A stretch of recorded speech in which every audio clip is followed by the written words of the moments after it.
and today we're making honey sweetened chocolate chip cookie bars. This is a recipe that was requested by Matt Stokes.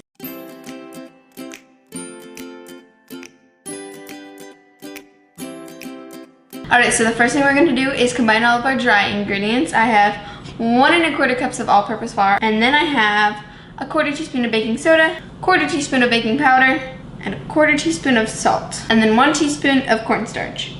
I have no idea why, but I feel like my cornstarch always gets stuck to the container.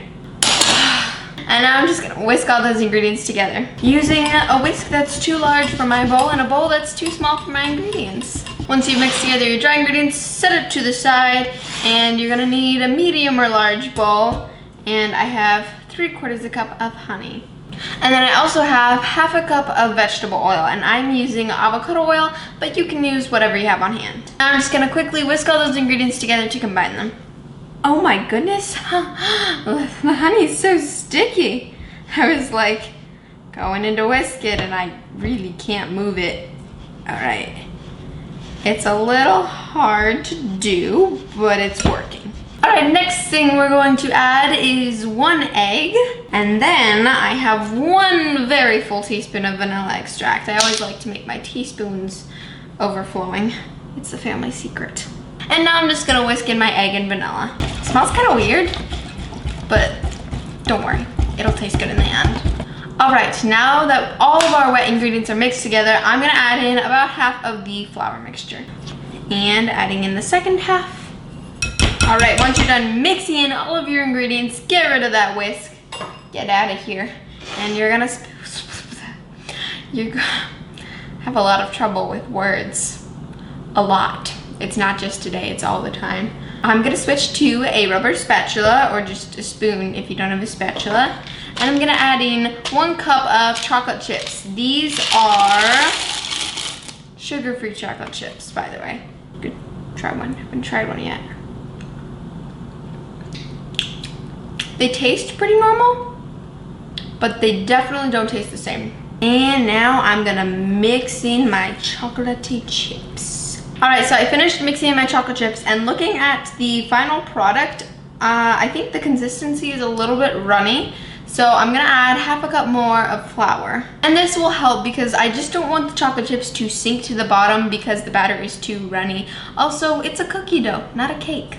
There are some recipes that I work on ahead of time before I video them, but then there's some recipes that I just go for, and if they don't turn out right, I won't post them. But I'm not gonna lie to you guys and say that I've been working on this recipe for months and months and months, because I haven't. This is actually my first time trying it, and we're just gonna see how it turns out. All right, this is looking, flour pockets. We do not want flour pockets, so make sure you mix in that flour. All right, this batter is looking good. It's a lot better now that I added the extra flour, and now it's time to bake it. It was super easy to make, see? So to bake it, I have an 8x8 baking dish, and I have greased mine and lined it with parchment paper. If you don't have parchment paper, then you can just grease it. And now I'm gonna pour all of my batter in there. I always try to face the bowl towards the camera when I'm doing something, but like it makes it a lot harder for me. And now using my spatula, I'm just gonna even it out in the pan. As you can see, it's already pretty much evened itself out, but I'm just smoothing it out even more. All right,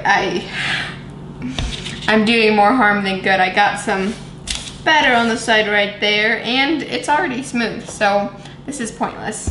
And now we're ready to bake this. My oven is preheated to 325 degrees Fahrenheit, and I'm gonna bake these starting at 20 minutes, because like I said, I've never made this before, but I will let you know after these come out of the oven how long I bake them for. And voila, the cookie bars are done, and now it's time to try them.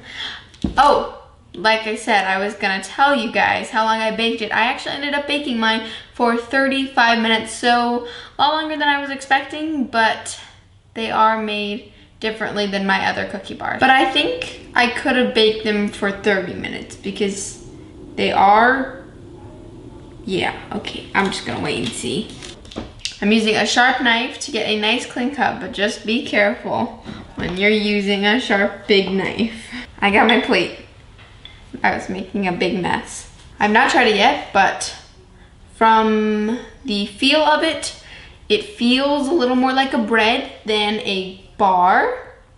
And the chocolate chips have hardened. That's kind of strange. I don't know what's up with that. Oh my goodness. Let's try it. Well, the good news is the chocolate chips are not bad. And I was a little worried about those. But it does have a very, very strong honey flavor. And it's slightly dry. It's kind of like crumbling in my hands here. It did not look like a cookie, but it's very fluffy. Oh, okay, okay. Yeah, I'm not sure what this means, but another observation. When I press down, it springs back a lot. I think that is a characteristic of cake. So did I make cakey cookie bars? Well, thanks so much for baking with me today. Let me know in the comments if you want to see more videos like this where I show you me testing the recipes. I share new videos every Monday and Thursday, so make sure you hit subscribe and turn the notification bell on so you know every time I post a new video. And I'll see you next time.